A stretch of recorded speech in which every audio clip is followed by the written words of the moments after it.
الأرض حولك والسماء اهتزتا لروائع الآيات والآثار، من كل ناطقة الجلال كأنها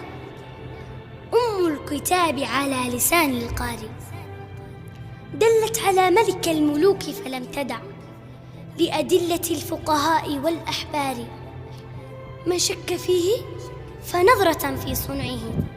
تمحو أثيم الشك والإنكار، ولقد تمر على الغدير تخاله والنبت